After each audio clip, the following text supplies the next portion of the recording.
Shuleni enzi hizo.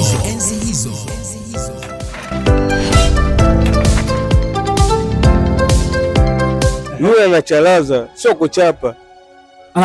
Anachalaza. Tushaimwibia hadi baskeli, ilikuwa noma. Mwalimu kapaki baskeli yake vizuri, si tukaiba bwana. Yaani huwezi kumlazimisha mtoto wa sasa hivi asome kwa alivyosoma zamani.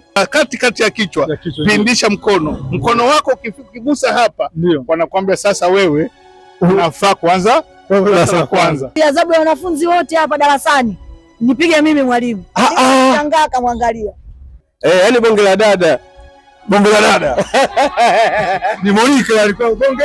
Ni hatari sana. Tulienda kuiba karanga kwenye shamba la mwalimu wa shule. Alitulamba. Paul Karpi. Kidogo alikuwa mkali sana. Hapo ndo alikuwa mwalimu wa hesabu. Mtangazaji achana na kitu kama hicho. Kutoroka muda wa kipindi, yani saa 2 tu nimefika shule nje kinyuma, mimi narudi nyumbani. Nilikuwa smart girl, nilikuwa head girl shuleni. Shuleni enzi hizo, kila siku ya Ijumaa kuanzia saa 1 kamili usiku hadi saa 1:30 usiku, ni hapa JN Power TV. Shule naipenda shule, shule naipenda shule, kiuno changu chembamba cha kuvalia mkanda shule.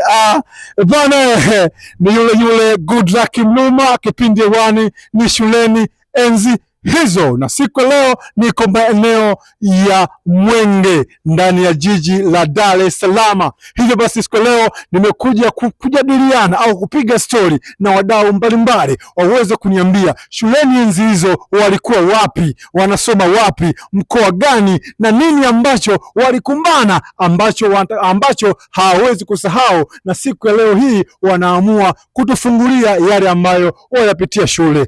Ungana na mimi ili uweze kujua nini ambacho kimejiri ndani ya kipindi chako pendwa cha enzi hizo shuleni, na hii ni JN Power TV, kipindi hewani shuleni enzi hizo, kinaruka kuanzia saa 1 kamili siku ya Ijumaa na saa 1:30 ndipo kinapokwenda kutamatika, na vile marudio yake ni siku ya Jumapili.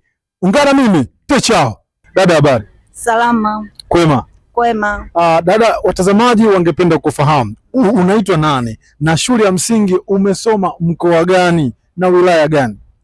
Mimi naitwa Rose Joseph Kigala. Nimesoma shule ya msingi Mgudeni, mkoa wa Morogoro, wilaya ya Kilombero. Mkoa wa Morogoro, wilaya ya Kilombero. Okay, ningependa nikufahamu wakati umeenda kuanza darasa la kwanza, je, ni kigezo gani ambacho kwa kinafanya kwamba huyu mwanafunzi ili aanze darasa la kwanza basi lazima apitie hichi au apitie kile? Kigezo chetu sisi tulikuwa unapimwa mikono mpaka uguse upande wa pili. Yaani mkono ule unaambiwa gusa kibega la pili huku, ukishagusa huku ndo unaambiwa wewe unapitishwa. Sio tofauti na watu wa sasa hivi wanaambiwa wasome, si chekechea asome, ndio kitabu ndo andikishwa, hiyo hamna. Kwa hiyo ili uanze darasa la kwanza, interview ni kupitisha nini? Mkono. Iguse bega la pili. Bila hivyo haupitishi. Bwana, lakini sasa watoto wanapewa karatasi na wanafanya testi, wakitoboa basi wameenda. Lakini enzi hizo uwezo wa akili unakuwa nao, lakini kama mkono haufiki bado unaonekana wewe ni kinda na huruhusiwi kuendelea na nini na shule. Okay dada, mimi nataka kufahamu siku ya kwanza ambayo mzazi anakuambia sasa mwanangu leo nakupeleka shule, ulijisikiaje? Nijisikia raha sana, nishangilia, nipiga kelele, na mpaka kama kesho naenda shule kama leo nenda kuwatangazia wenzangu kesho mimi naanza shule. Okay, alifurahi. Na ningependa nikufahamu kipindi ukiwa shule ni tukio gani ambalo unasema tukio hili yani ukilikumbuka unasema kiukweli nilizingua? Mtangazaji achana na kitu kama hicho. Yaani kipindi nasoma shule tulikuwa na makundi. Alafu si kipindi chetu huko kuanzia mwaka 80 huko hadi 90. Kipindi tunasoma tulikuwa wakubwa. Yaani mtu anaenda shule saa nyingine mko darasa kwanza kashavunja ungo. Unaona? Sasa sisi tulikuwa na makundi yetu. Watoto wa kike na wa kiume letu hili moja. Walimu walikuwa wanasemaje? Hakuna mwanafunzi kuleta biashara darasani. Hiyo nakupa kisa cha kwanza. Ndio. Sasa sisi tulikuwa na mwanafunzi, mwalimu anasema tusilete biashara. Ila yeye sasa anamtuma mwanafunzi amuzie scones. Unaona? Sasa sisi mimi nilikuwa dada mkuu. Lakini kipindi niko mdogo pale naanza nilikuwa monitor darasani. Sasa nilikuwa na group langu, naambia huyu mwalimu, naambia wenzangu, huyu mwalimu anatuambia sisi tusilete biashara, tusiuze hivi vibagia, mawese. Yeye mbona analeta? Kwa hiyo akina Salimu, akina Juma, akina Kulino, akina Ismaili sasa hivi ambao kila mtu ana maisha yake. Akanasema sasa tufanyeje Rose? Nikamwambia subirini. Tukasali madawati ya kule, unajua madawati sasa hivi wanafunzi wanakaa kwenye viti madawati, basi yule tunamjua kakaa meza gani, dawati gani fulani. Namwambia Salimu vuta na mguu, anavuta ule mfuko, unateremka ule akali yako. Tunavuta kwa kutumia miguu. Unarudi nyuma mpaka unafika kwa yule wa mwisho. Kwa hiyo mlikuwa mnavuta mfuko wa scones. Tukishavuta mmoja anachukua, unajua ile mifuko ya zamani ya sport size. Ya sport bila ambao unafungwa juu. Tunachukua ule mfuko tunavingisha, tunatia mle. Alafu ule mtu anajifanya kama anamwambia Monta samani nataka niende uani. Anafika kule nyuma kuna migomba, anachukua ule mzigo anaficha, afa anarudi darasani. Saa 4 ikigonga kuna ishara tunapeana. Tunakula mzigo wetu kule, tunaenda bomba la shule, tunakunywa maji, hatuendi kula tena vitafuno wanakouza wale. Tunaingia darasani. Kivumbi kinakuja, mwalimu sasa anataka hesabu ya ile scones. Mwanafunzi anauliza, ambaye mwalimu niliibiwa. Inaenda kukata mzigo wa fimbo. Yaani pale apigwe mpaka mtu ataje nani kala, nani kaiba. Lakini mwisho wa siku kuna mvana anaitwa Salim. Sitomsahau yule kaka, na kila nikienda nyumbani nakutana naye. Alisema hivi, adhabu ya wanafunzi wote hapa darasani nipige mimi mwalimu. Shangaa akamwangalia. Nikupiga, akasema yeye nipige mimi. Adhabu ya hawa wote nipige mimi kwa sababu mwalimu wewe ushasema tusiuze biashara yote. Imekuwaje leo unalalamika umeibiwa? Basi adhabu ya hawa nipige mimi. Na huyu anasema nipige ndio tuko kwenye listi, naye amekula. Na yeye ndo alivuta mzigo. Kisa cha pili sasa. Kisa cha pili, kuna mwalimu huyo namkumbuka, Mwenyezi Mungu amsamehe, amefariki, anaitwa Mwalimu Ponje. Akaye ni mwalimu wa nizamu. Saa 12 kashafika shule. Sasa wewe chelewa namba. Sasa wewe chelewa chochote unachotaka. Mwalimu akawa mnoko sana. Mimi naye mtundu sasa, lakini nyumbani hawajui kama mtundu. Lakini shuleni ulikuwa mtundu. Hatari. Wakasemaje Rose? Mwalimu anatuambia tufetoe matofali. Mwalimu anatuambia sisi tuwahi shuleni. Chelewa una. Sasa wewe na wewe ndio umechagua hapa, sasa tuko darasa 6 sasa. Wewe umechagua dada mkuu darasa 6. Tupe uongozi. Nikamwambia saa 4 kigonga tukutane. Saa 4 megonga gonga tukaenda kukutana. Hiyo issue hajui mtu yote, ndio leo naongeaga. Hapo mpenzi mtazamaji, kama tunaelekea kwenye nini, kwenye utamu, mambo yamechangamka. Comment chini ya TV yako, kuna namba zinapita, basi endelea kutuma comment na uweze kuniambia nawe uko wapi na unakumbuka nini kipindi ukiwa shule. Ikawaje dada? Ikawa sasa mwalimu akasemaje, Rose nataka leo ubebe foronya ukafetoa tofali za shule. Mimi nikamwambia mwalimu, mimi mtoto wa kike siwezi, ila Salimu kasemaje, sisi tumwagia udongo yeye atafyatua. Tuvango za nyumbani. Mwalimu nakwambia mimi nivakataka nipige. Wale wavulana wote wakiangalia mimi ndo kundi lao, sasa wakalalamika. Bwana kupiga dada yetu mkuu haiwezekani. Haiwezekani. Nikamwambia nyewe kazi ndogo. Huyu mwalimu nitamfundisha huyu nyie. Hataamini. Na mwalimu alikuwa anaitwa mwalimu nani? Anaitwa Mwalimu Ponji. Alikuwa anafundisha somo lake Kiswahili, madarasa yote. Basi mimi nikakaa. Imefika jioni muda tunaondoka. Nikatoa kilio pale nilipopigwa mpaka kwa mama nyumbani. Mama aliambia umepigwa na Mwalimu Ponje. Mama alichofanya nimemkuta anachopeka mpunga. Unajua kijini wa Pogoro tunalima. Akafunga kanga yake kiunoni. Kwa mwalimu anapajua. Tumeenda kufika kule hajaongea na mwalimu. Hajafanya nini, alichofanya kashika mkono tu. Kanikabidhisha kwa mwalimu. Atapopona utaniletea mwanangu. Bwana. Mimi nikangania ngambama mimi sikai kwa huyu mwalimu. Nikarudi nyumbani. Wewe kwenda ngania ngambama tulia. Mimi huyu mwalimu akinipiga tena mpaka namaliza shule. Basi mimi sio mtoto wako. Nikachukua mbulungu, nikatengeneza mbulungu za manati zile. Nikazitia jivu nikazianika, nikazichoma moto. Alafu nikamfuata kila mvulana nyumbani kwake. Nikamwambia nataka yule mwalimu sana ana redio yake ya kaseta kubonyeza kwa juu. Nataka yeye mkamfanye kazi kwenye mizondobali yake pale. Kesho mimi kila mtu hapo, kwa sababu kakaangu anaitwa Antonia anashona kwa kila siku ananipa 2000 ya shule. Sasa mimi nikamwambia kesho nyinyi mtakula vitu mpaka mseme po. Mkitimiza hivi. Wale wakakubali bwana. Sasa dada yetu mkuu au mbuke wakaenda kupanda juu ya miti. Mwalimu mwenyewe anasikiza mkangazi wake ndi. Wakapiga na urusi tu mmoja.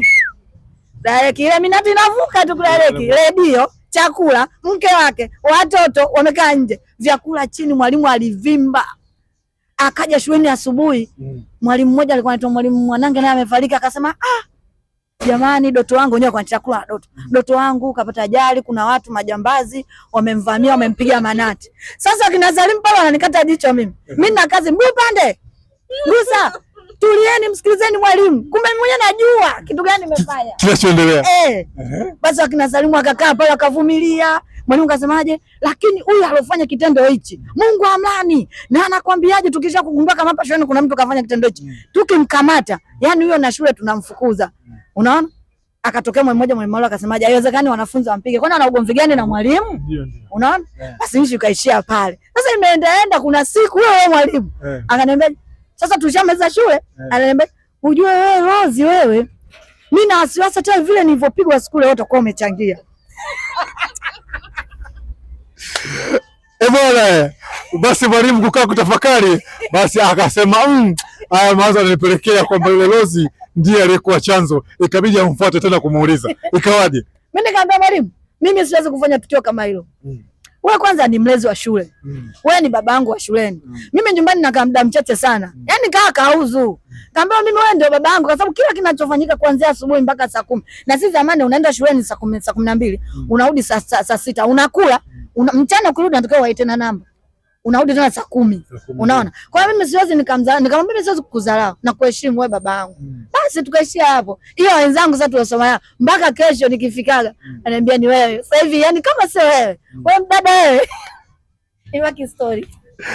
Bwana, kipindi wale ni story enzi hizo. Mwanadada ametupa ni mkasa wake akiwa shuleni enzi hizo na matukio ambayo siku leo akikumbuka anacheka na anasema kwamba ile tukio hajawahi kuliongea sehemu yoyote hata siku moja. Hivyo basi wewe ambaye umeona, wewe ambaye umesikia na wewe ni mwalimu, mbaya wako kumbe alikuwa ndio huyu. Ili wapunguze ubaya wanauanza wao. Mtoto akikosea sio kumpiga ndo kusikia.